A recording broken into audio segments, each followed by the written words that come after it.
My name is Pete Allison. I am on the IAESS Presidium, and I am hosting today's session here. I want to tell you a little bit about IAESS as we wait for, we'll have a few more people likely joining. Hopefully you can see on your screen right now a map of the world. IAESS are one of the three pillar organizations of Interski, which I suspect many people on the call will have heard of. IAESS, this is our mission, which you should be able to see on the screen right now. We're concerned really with this connection between science and practice, and we're mostly focused around schools and universities and trying to increase the quality of snow sports teaching and education around the world. A little bit about the makeup of IAESS, and some of these people are here right now, who I think you can probably see on the screen. This is the Presidium, or the board of IAESS. We've got Vanessa from Germany, who's the General Secretary. We've got Asa on the call right now, who is representing Sweden. Myself, I am representing Great Britain, although I live in the States and work at Penn State. Rado Pišo, who is on the call right now, who is representative for Slovenia. Dave Schuling, who is the US representative, who can't actually be here today. He's got another meeting in preparation for Interski. Christoph from Sofia in Bulgaria on the call today. Gerhard Angerer, who can't be on the call today, unfortunately, from Austria. Peter Mal, who is the treasurer, who can't be here, unfortunately. He's also from Austria. Dieter Bubeck, who is on the call. He is the president of IAESS and also sits on the Interski board. Great to have you here.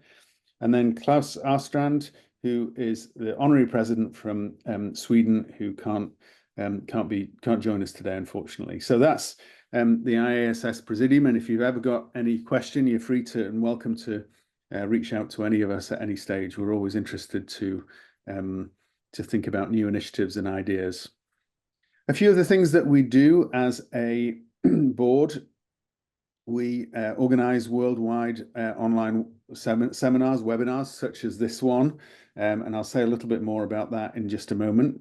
We also provide infographics, which you can find on our website, which are kind of summaries of journal articles. We have a growing collection there, which are kind of one-page, easy kind of to bite off and chew those. And then we also work on a number of projects that work across different international boundaries to try and enhance the quality of snow sports education.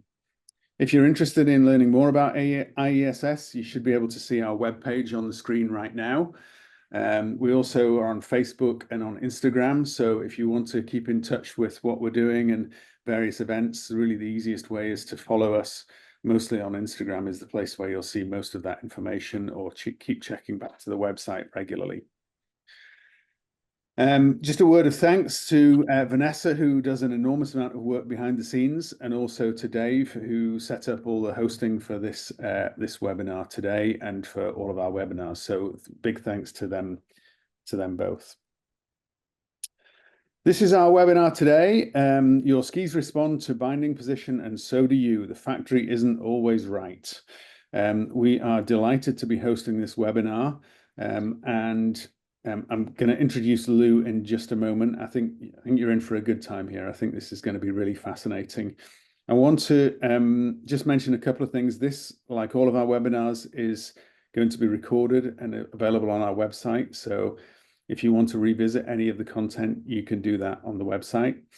And then I also want to just mention we've got another one coming up on the 5th of November, so just in a few days, which you should be able to see on your screen right now. So hopefully you can join that. If you can't join it, again, it will be recorded and on the website. And then some of the previous webinars that are now available on the website and also on the Interski YouTube channel, you'll be able to see Jonathan Ballou's recent seminar, also one from Derek Tate, and one about Bulgaria that Christoph and Peter did as well. So a number of those available. But back to today's webinar, which I want to just introduce our speaker for today. So, Lou is currently a seasonal full-time instructor at Sun Valley Snow School and is a CSIA Level 2 instructor, that's the Canadian Ski Instructors Association, and CSCF Level 1 coach. But for the previous 20 years, he owned, operated, and worked as chief boot fitter at Lou's Skiing Performance Center in Calgary. Lou's was a hard goods only store operated primarily as a boot fitting and boot sales shop.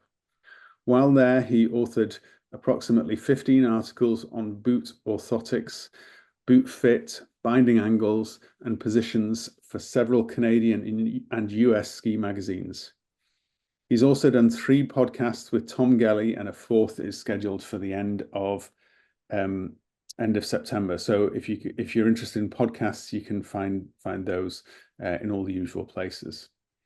Prior to opening Lou's, he obtained an MSc in mechanical engineering with a specialization in biomechanics, earned with research on foot orthotics and human adaptation at the University of Calgary. While there, he also assisted with research for Atomic on the effects of varied binding position. He's also authored research for Nordica on the efficacy of the Campbell Balancer and to determine a custom binding position. On the way to opening Lou's and completing his MSc, he worked as Director of Engineering and Manager of Technical Support for Fuji Medical Systems. He also worked as a car mechanic and electronics technician in the US Navy and has been known to play with race cars. So, ladies and gentlemen, I know you can't clap, but I want you to give Lou a virtual clap. We are delighted to be hosting you today, Lou, and thank you very much indeed for doing this webinar for us. I will hand over to you, and hopefully you can share your screen. I think I've got it. Everybody can hear me? We can hear you. Perfect. We don't have your slides yet, Lou. No, you won't. There we go. But you should now. That's it. Perfect. Okay. Good morning, everybody. At least it's morning where I am. I assume there's some people that are heading in the evening. Thank you for joining me. This is really going to be exciting for me. I found out about this organization accidentally and have lived my life involved in skiing in some way or other, and have been surrounded by all the kind of hearsay and the make-believe facts and the things people assume about the way equipment works without any science to back it up. So it's nice to find an organization that wants to actually interject the science into the sport and make it available to everybody. Your skis respond to binding position, and so do you. The factory isn't always right is based on 2 different research studies that I was involved with. The first one was for Atomic, and I guess the primary investigator on that was Ben O'Nig, but the leader of the group was Hermann Schwammener in Austria, who some of you may know. And I was, I guess, an assistant as I was finishing up my master's program. Since I was the person in the group who had actually worked in a ski shop before and had mounted bindings, I was given the contact for the director of design for Atomic, and a lot of what we're going to talk about is based on my conversations with him. So let me get on to the first slide. Why don't we? The purpose of this research was not to find a tool to determine the best binding position for individual people. The purpose of this research, as is so much research, is just to get started. And it's to see if we can understand some of the effects of binding position on skiers, and we can document them. And in this case, we showed them with pressure graphs, and we'll get on to that. So this research used skiers from the Canadian national team and skiers from the Alberta provincial team, and we're comparing the graphs of those skiers. And I think it'll be very enlightening and demonstrate for the first time that you can really see the effects of moving bindings forward and backward. One of the reasons this research came up, I think, is that there really have been two ways, maybe more, but two essential ways of mounting bindings on skis, or really more specifically, two ways of positioning our body on skis, and the bindings, just control that position. Forever that I've been involved in skiing, and that dates back to the 50s, but my work in a ski shop started in the 60s. At that point, there was no mark on boots, no mark showing where the center of the boot was. There was no mark on a ski showing where the center of the boot or any part of the boot should be mounted. There was just a ski. And the way bindings were mounted then was ball of foot, center of running surface. So we found the ball of the foot in the boot, found the center of running surface of the ski, married the two of them, and that's where the bindings went. The other position, starting in about the 80s, maybe late 70s, was what I'm just going to call the factory standardized position. And that's the position we all know now. There's a mark on the ski and a mark on the boot that denotes the center of the boot, and the center of the boot goes over the mark on the ski. And I'm going to call it a standardized position because everybody uses that position. Regardless of what your foot length is, regardless of what length ski you're on, any changes are incidental because this is the position everybody uses. It's a standard position.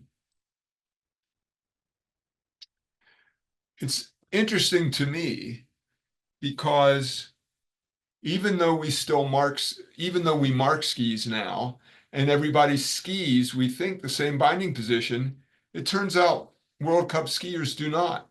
So in the conversation with the head of design for Atomic, I specifically asked, how do you determine the best binding position for your World Cup skiers?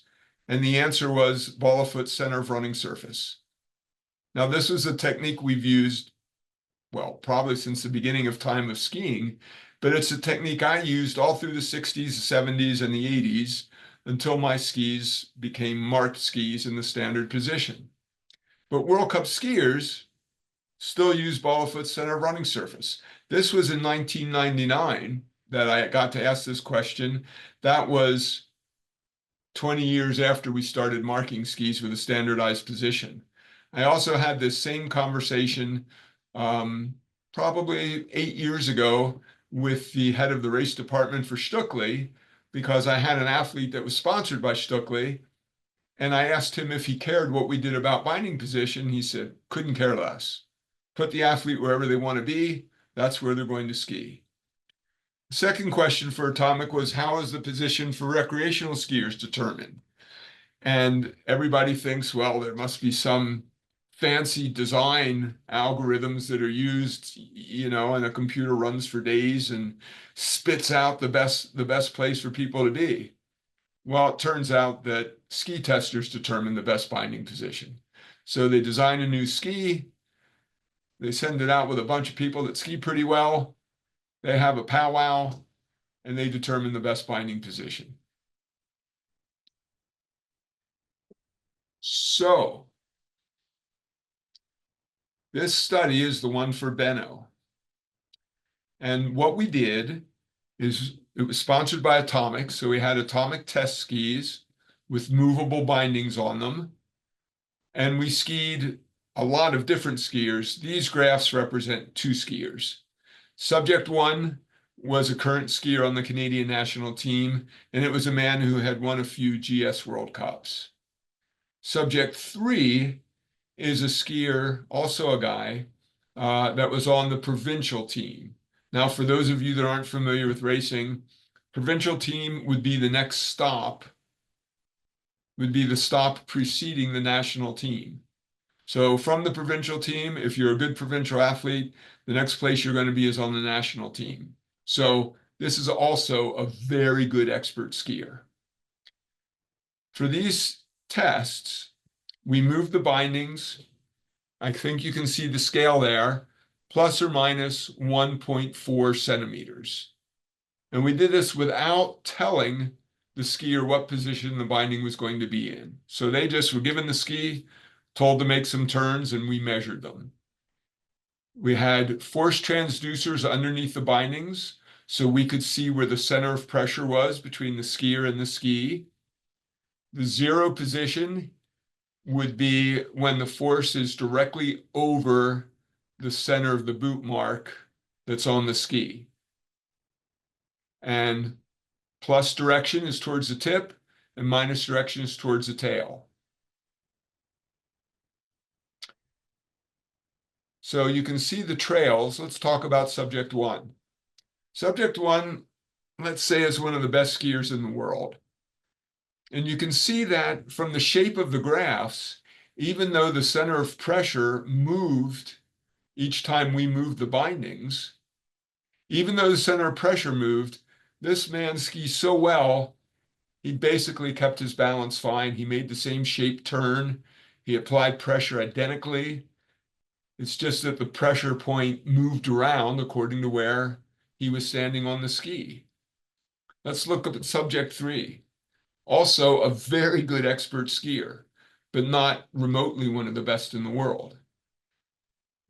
If you look at these graphs, and this is proceeding from the beginning of the turn to the end of the turn, you can see that his pressure is just all over the place as we move the bindings around. He didn't fall, but his turns varied dramatically. So changing his bindings even 1.4 centimeters changed his ability to balance quite a bit.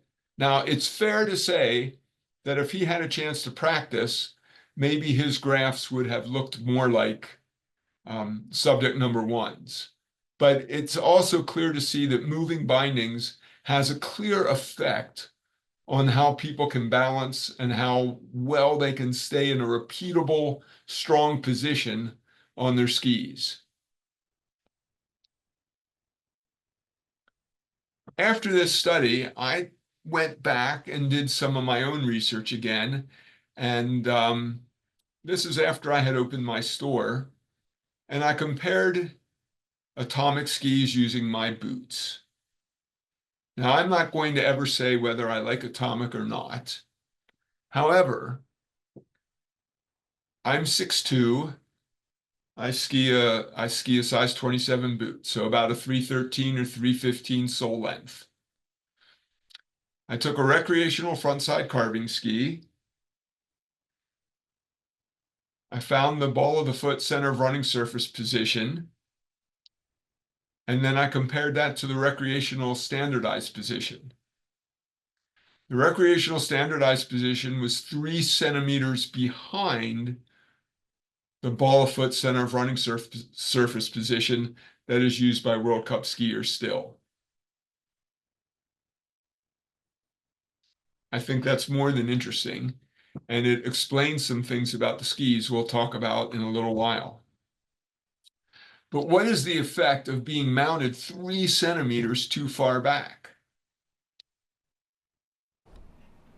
Hi, I'm Lou from Lou's Performance Center in Calgary, and I want to talk in this video about heavy skis and what causes heavy skis. For certain, people come into the store regularly complaining about heavy skis, and sometimes they are complaining about their skis being heavy. It's a lot of weight to carry from the parking lot to the lift, and for that person, the solution is to buy a lighter ski.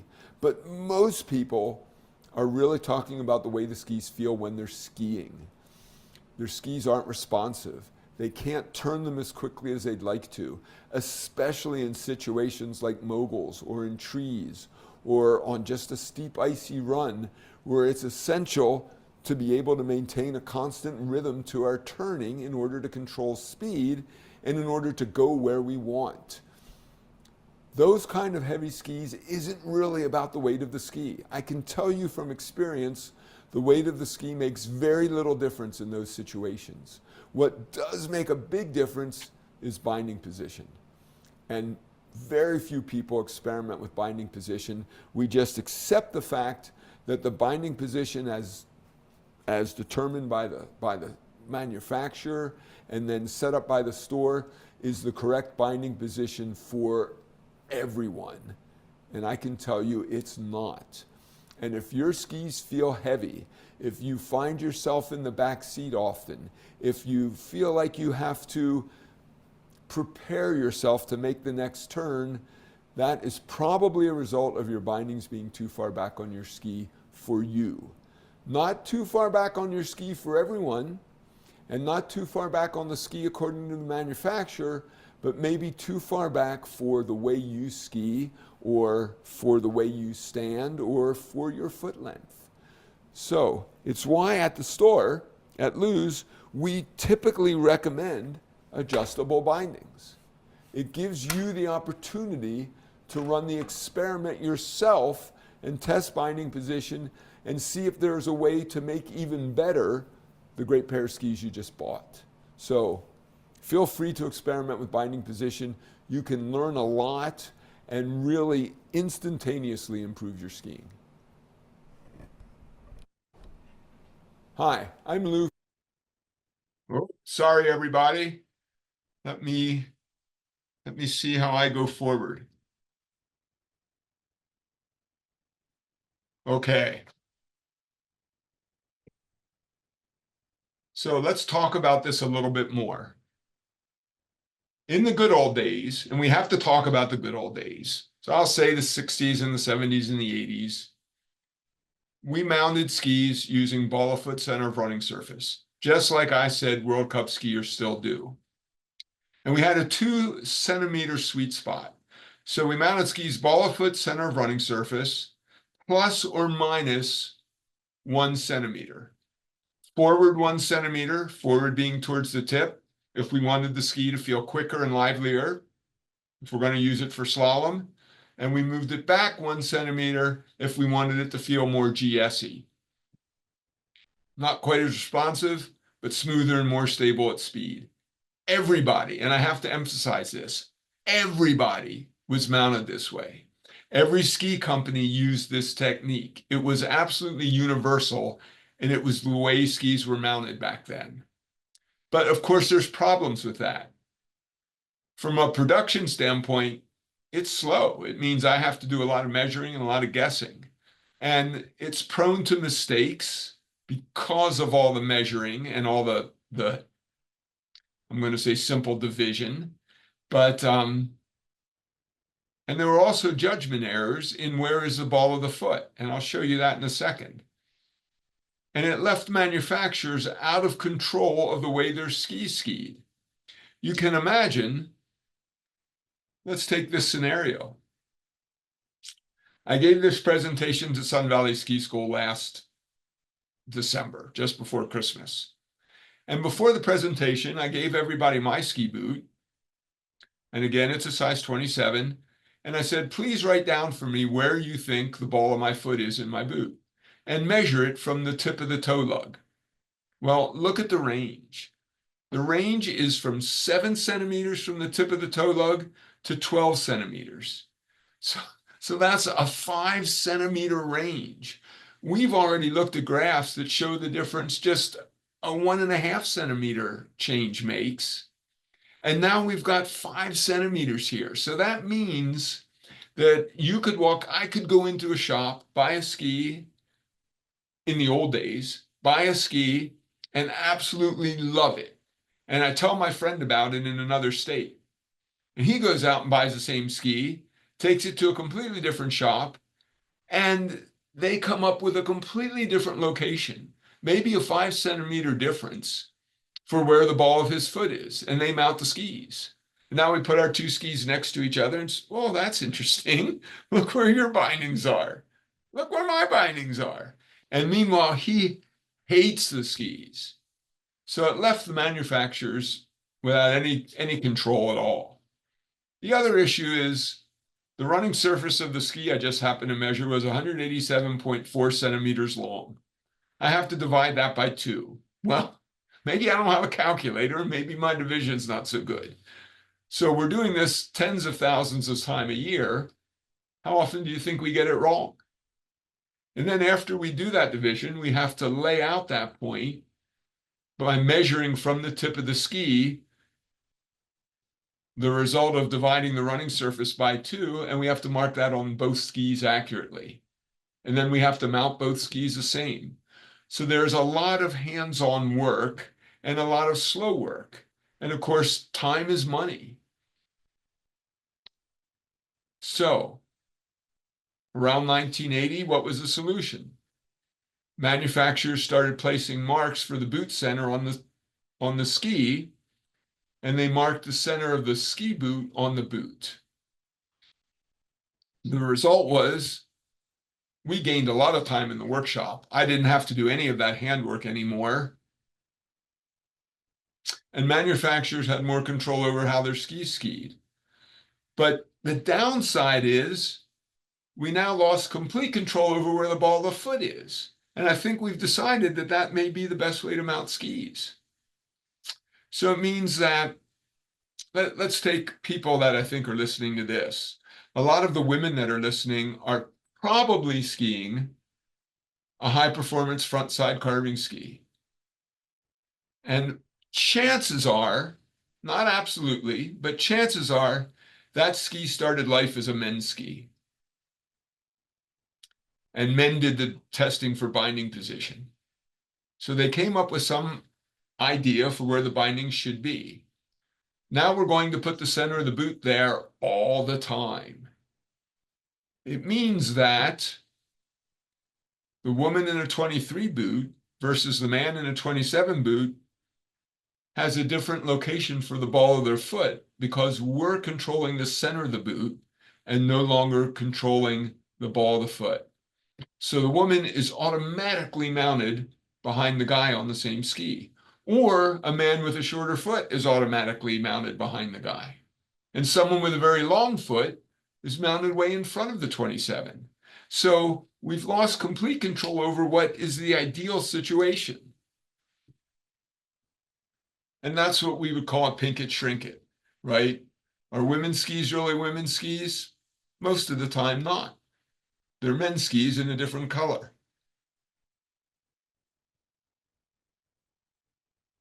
So the result of all this is that now the manufacturer controls the feel of our skis, except it still varies in the same way it used to vary when we were guessing where the ball of the foot was on the boot. And just to show this a little bit, I took a Stuckley Montero AR, and I just did this last year. And I measured how long the running surface was on a 163 and a 183. And as we would expect, they were 20 centimeters different. So the 163 had a running surface of 135.6 centimeters, and the 183 had a running surface of 155.6 centimeters. And then I measured the distance from the beginning of the running surface to the center of the boot mark, and you can see it was different by 10 centimeters, almost precisely. And it would be only 10 centimeters because we're dividing that in half with the ski boot, right? So the position of the mark on a 163 and the position of the mark on a 183 in terms of how much of a running surface as a percentage of the ski is in front of each skier is identical. The woman is mounted in precisely the same position as the guy is, but her foot's shorter, so the ball of her foot is moved backwards. The next part of this research is on a tool called the Campbell Balancer. Campbell Balancer is no longer viable, but it was interesting at the time. The Campbell Balancer was a tool designed in the 80s with the hope of finding a way better even than ball of foot center of running surface to mount bindings and to mount skiers on skis. This research was done at Snowbird with Steve Bagley and Alan Schoenberger and me as the principal researcher, and it was supported by Nordica. Campbell Balancer was a tool almost like a seesaw, and the skier would stand on it in the ski boots, and it tipped forward and backwards just like a seesaw would. And we moved the skier forward and backwards over the fulcrum of that, and the fulcrum the center of where it tips, to me, was the same as the center of the running surface of the ski. And we would move them forward and backward over the fulcrum, or the center of the running surface, and have them tip it forward and tip it backward. And we determine, with their input, was it harder to tip forward or harder to tip backwards? And we would move them repeatedly until we find the position where it was the same amount of effort to tip forward as it was to tip backwards.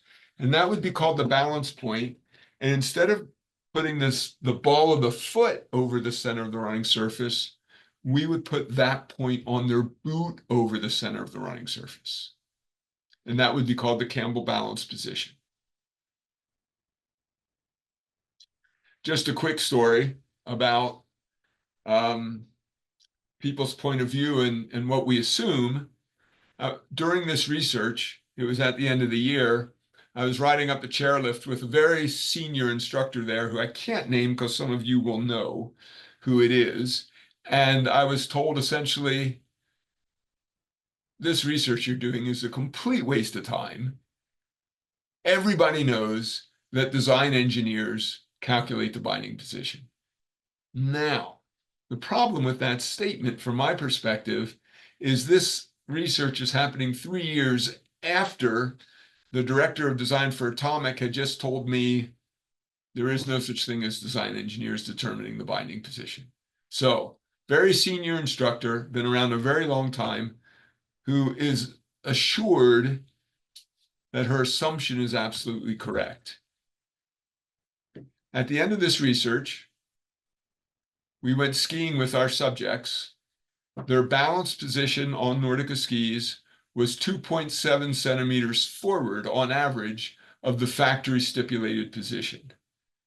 The greatest distance forward was 3.4 centimeters and the least was 2 centimeters.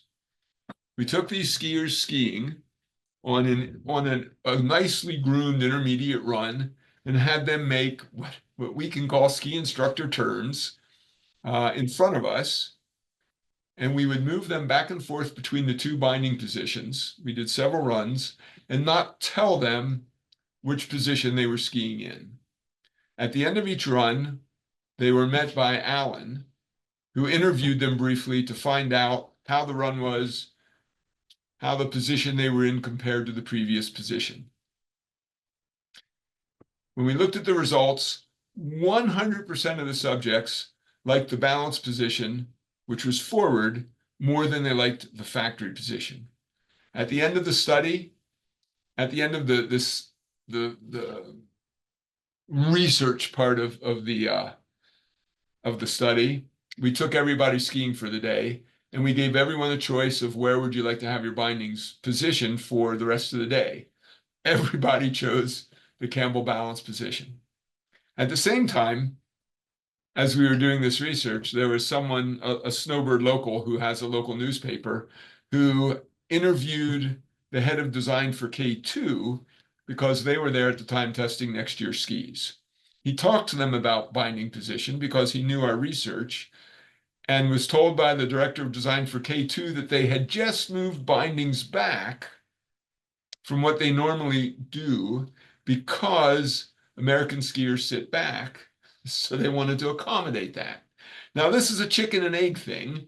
Do American skiers sit back because that's the way we learn to ski? Or do American skiers sit back because everybody's skiing on Austrian skis, which were mounted back, and it makes it difficult to stay forward when you're mounted too far back? If you remember tests of skis, especially way back when, it was always kind of Rosenfeld, Dina Star, K2. Those skis were all described as lively and quick and easy to ski. And Atomic and Vocal and Fisher were always described as great skis for aggressive skiers. You need to ski them fast. You need to stay aggressively forward. Don't get in the back seat. You'll ski off the run. Well, when I measured those skis, Rosenfeld, or I should say Atomic and Vocal and Fisher, were mounted behind Dina Star and Rosenfeld and K2. So binding position is a big deal. So what I hope you take away from this is an understanding of the way skis are actually designed and an understanding of the way binding position is determined. So we're not just out there talking to students and spouting untruths. And most importantly, I want you to understand that you have tools not only to make it easier for you to ski, but especially make it easier for students to ski. Put yourself in the position of someone that's just learning to ski, or maybe they're an intermediate, but they're still renting equipment. They come out of the rental shop and they're probably in a boot that's at least one size too big, if not two. When they're skiing, their foot is all the way in the back of the boot. So now the ball of their foot has just moved back even more than it would have been relative to being in a correctly sized boot. So if they're in a boot 2 sizes too big, they've just moved a centimeter back on the ski. And now the manufacturer has the binding position back, or it's a woman with a short foot. So she is skiing that ski 4 centimeters maybe behind where a guy would be skiing the ski in a size 27 or 28. It's a huge impediment to staying balanced and making good turns. Moving them forward, I guarantee, will accomplish more than 10 lessons full of drills to help you stay forward. It will fix their problem immediately, and you can move on to real skills.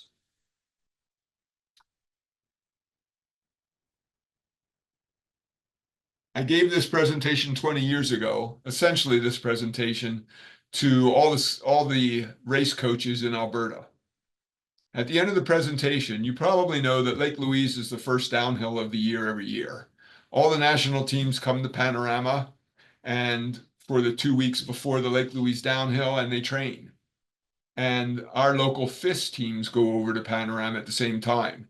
And one of the coaches talked to me about how this talk just explained why when he saw national team skis and his athlete skis stacked next to each other, his athlete skis were always mounted further back. The athlete skis are mounted further back because even at the provincial team level, they're considered recreational race skis and they come marked from the factory. So the best skiers in the world are skiing in a binding position that is easier to ski in than the skis of provincial athletes or you and I. I had an athlete that eventually made it to the Canadian national team. The year she was named to the national team, she was skiing her head skis 3 centimeters forward based on balancing work that we did. We had another female competitor who was a bump skier. We ended up moving her 3 centimeters back.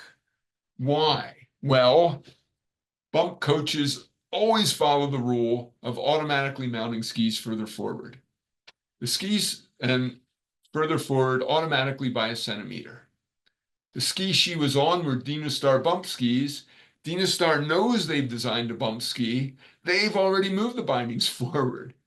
So she was way too far forward at the end of what Dina Star did and what her coach's well-meaning decisions did.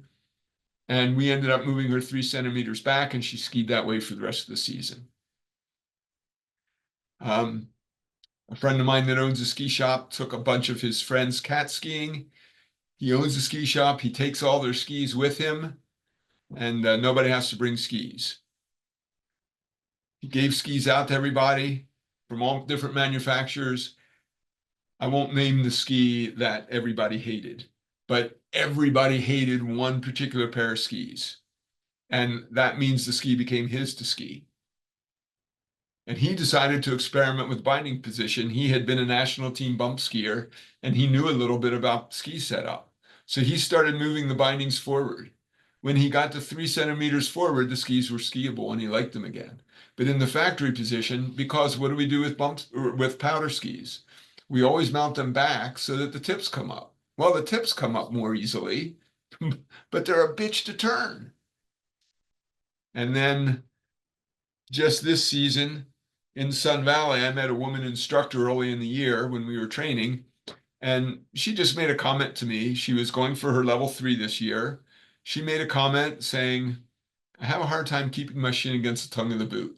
She's skiing really well, but she's having a hard time maintaining the position she wants to be in. She kept getting pushed into the back seat.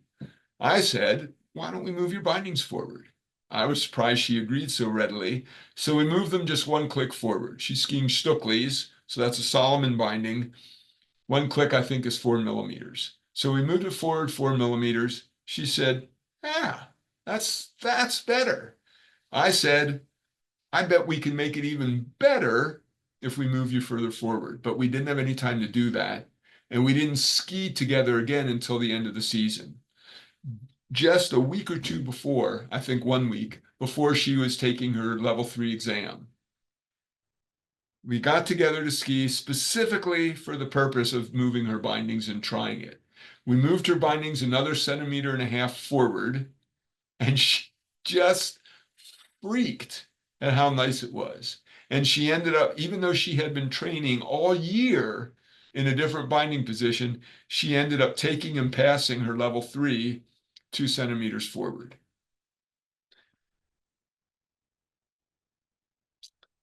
I hope you've enjoyed this presentation. There is no feedback form. This is for Sun Valley. Let me stop sharing and take any of your questions. Excellent. Thank you. Thank you, Lou. Thanks so much. We've got a couple of questions. We've got 3 questions here for you. Okay. Before I jump into those, I think I can, it's safe for me to speak to everybody to say thank you very much for a fascinating presentation, and we really appreciate that. Thank you for the invitation. Douglas Lehman says, how do you measure CRS on a ski? Tip to tail, or what touches the surface? Uncambered? ? Okay, the running surface is the part of the ski that touches the snow when we're just standing on the ski. So it's measured tip to tail the way we would do it in the ski shop. And I want to say that the Campbell Balancer doesn't apply anymore because new skis have a variable running surface, right? Now that we have rocker, when you tip the ski on edge, the running surface moves.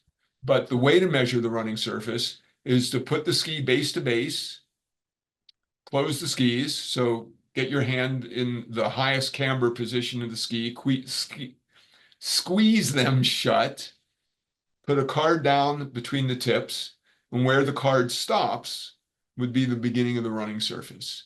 And if you flip the skis over and do the same at the tail, make a mark, measure the distance between them, divide that in half, and mark that point, that would be the center of the running surface. Is that clear? That seems pretty clear to me. I think Good. That answers the question. I want to move on to a second question we've got here. Thanks for that, Lou. This is from Ron Kipp, who says, how do you account for heel height, delta angle, ski radius, side cut location? Hi, Ron. Well, if you're asking how do we account for it in binding position, I would say we don't. Binding position is a separate factor, and all of the things you're asking about all play into how somebody stands and how balanced somebody can be, and it's all a part of setting someone up really well on a ski. But if I keep everything the same and just move bindings around, and I find a position that I ski better, then it's fair, in my opinion, to say that's where I should ski that ski with the setup I have right now. Now, maybe I get another boot, and that boot has less binding ramp, or I go and get another ski. And I think this is I would say, a problem with the way we do things now when it comes to demoing. I have 2 skis behind me, a head and a Stuckley.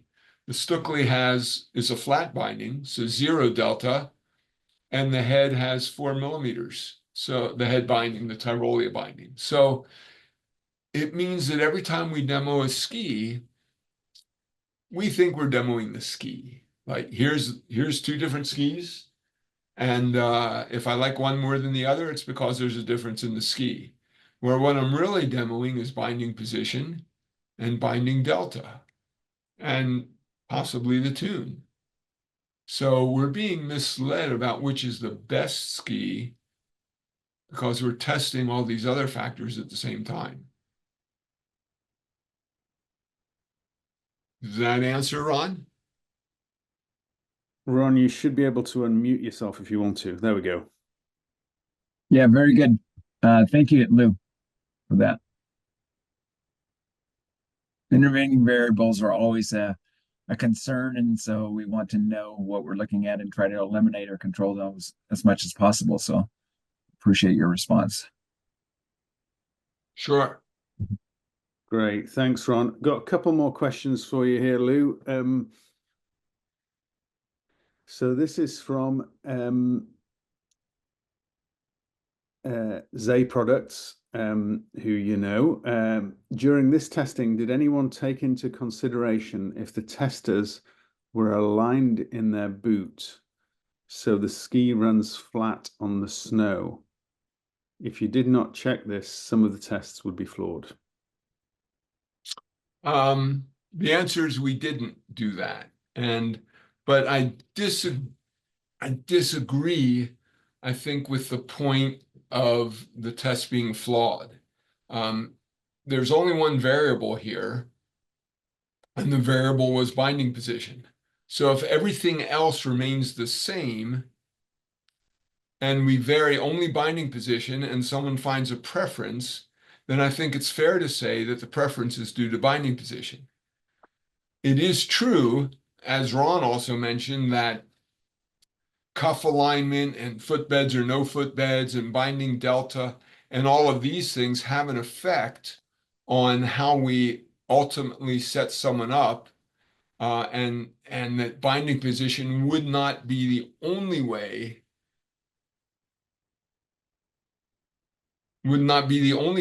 to set somebody up to make them ski better, would just be to vary the binding position. It's possible that the binding delta would make a difference for them.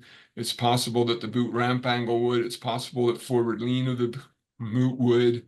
All of those things are factors. But as long as I'm only varying one for the research, I think it's fair to point out any differences that happen as a result as being caused by the difference in binding position.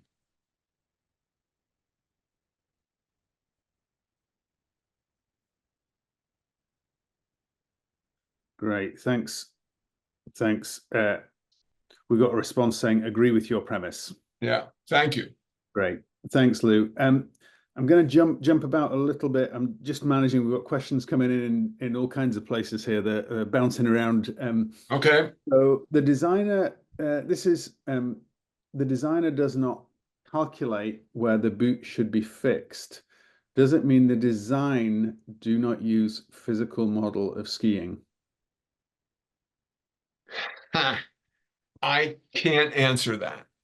I have a friend who designs skis.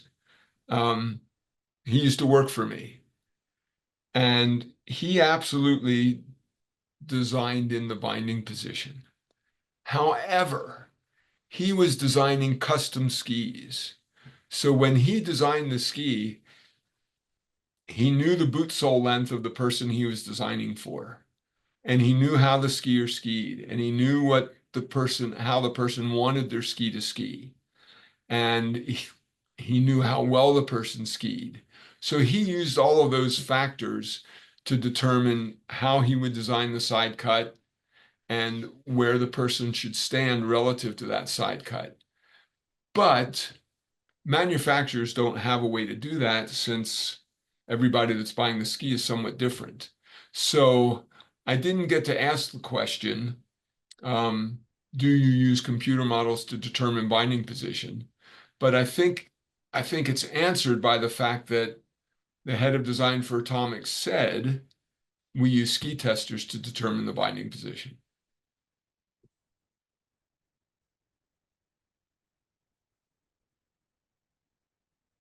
Great. Thank you.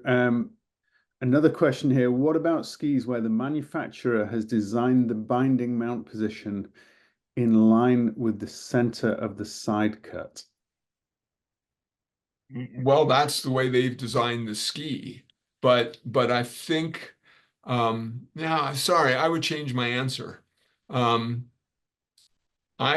learned from everyone I've talked to from different companies that ski testers determine the binding position.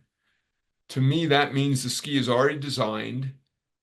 Nothing about the design has changed. And now we've sent people out to test the ski and they choose the binding position. So my friend who makes custom skis would design a ski the way you're saying. And he would relocate the side cut, the center of the side cut, relative to the size boot he was going to put, that the skier was going to put on the ski. But manufacturer skis, generalist skis that are just sold to the general population, don't have a way of doing that because there's going to be all different sizes of boots on that ski. So I don't think it happens.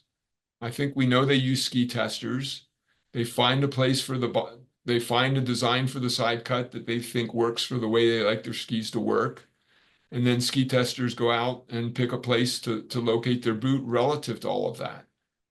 At least that's my understanding based on conversations I've had. Thanks, Lou. We've got one, I think it's the last question, but who knows, Okay. the other ones more may well appear. Ben Attridge, thanks, Ben, for your messages. Is there a difference historically between ball of foot measurements to what we now use as a more centered stance, arch stance? 20 years ago, we skied on a straighter ski, where now we have more shape and ski with the more lateral movements in high-level skiing. Well, everything I've seen and the people I still work with tells me that skis respond the same to skier location on the ski as they always have. So it's possible that not I think because of side cut, because side cut I think I don't want to say it's the same, but if we look at, so I don't want to confuse it, but if we look at, let's just say a front side carving ski or a race ski without any rocker, that ski design is identical to what we used 30 years ago, except that it has more side cut. That just makes the ski turnier. It doesn't make it respond, I would say, to pressure any differently, and it doesn't necessarily make the way we ski it substantially different. If we have a ski with rocker, now that changes everything because now the running surface changes length as we tip the ski on edge. So that may have some effect on binding position. But I can't see, as the story I told about the woman who made it to the Canadian national team when she was 3 centimeters forward from the factory stipulated position, and my friend who did her level 3 test 2 centimeters forward of Stuckley's stipulated position. It seems to me that skis still respond to binding position just the way they always have, and we respond to different binding positions the way we always have. And I don't see a reason to get caught up with how the skis respond differently because this is individual testing. So this isn't a recommendation to say everybody should move their bindings forward. It's a recommendation to say everybody should experiment with binding position because maybe they'll find a spot they like more than the factory has recommended.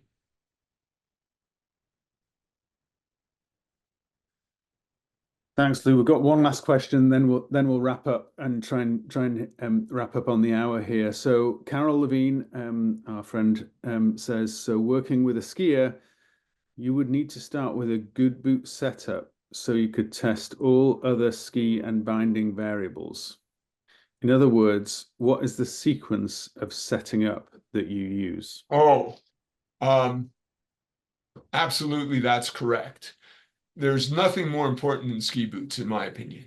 And so many people ski in boots that are way too big. The record in my store is honestly 4 sizes.